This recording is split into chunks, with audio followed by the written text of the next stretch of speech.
it's my turn to review.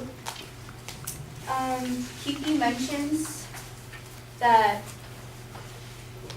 people that would be sentenced to death row would not be fully punished with life in prison. But life in prison without parole can actually cause inmates to suffer equally or more than those on death row. An article by David R. Rowe stated that sending a prisoner to die behind bars with no hope of release is a sentence that denies the possibility of redemption every bit as much as strapping a murderer to the gurney and filling him with poison. With the death penalty, inmates can retry their cases and receive less punishments or even have the hopes of being released. By an article by Jonathan Simon, he states that many prisoners hold out the hope that their conviction will be overturned and they will be able to go home. So a lot of people favor the death penalty because they have the ability to get parole, while those in life in prison without parole, once they're in prison, they can't get back out. And the same article by Jonathan Simon states that most of California's death row inmates oppose Proposition 34, the voter initiative on the November's ballot that would abolish capital punishment and replace it with life without parole, or LWOP.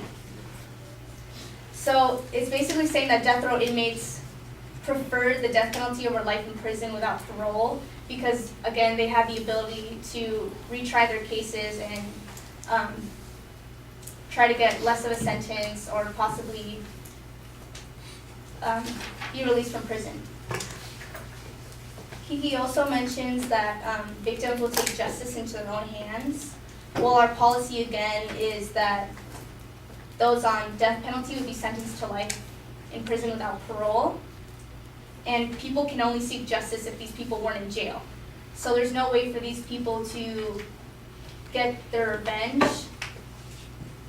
There's no way these people can get their revenge unless these people weren't convicted. And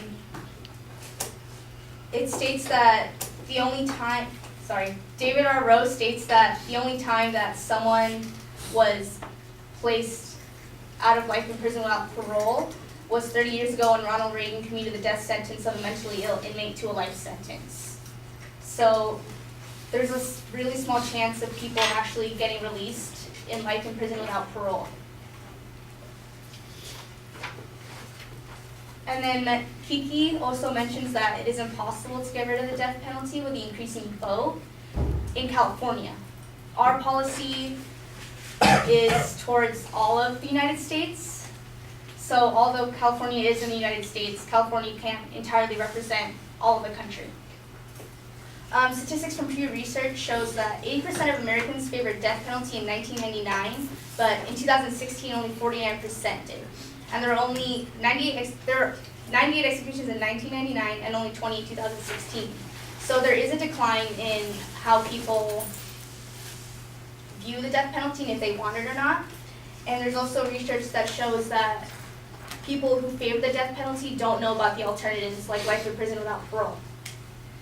I also found another article titled Sentencing for Life, Americans Embrace Alternatives to the Death Penalty. It states that contrary to the conventional wisdom that Americans wholeheartedly support the death penalty, the latest national opinion poll released in conjunction with this report shows that more people in this country would prefer alternative sentences. So it just shows that although people do prefer the death penalty, it's because they don't know about the alternatives. Thank you.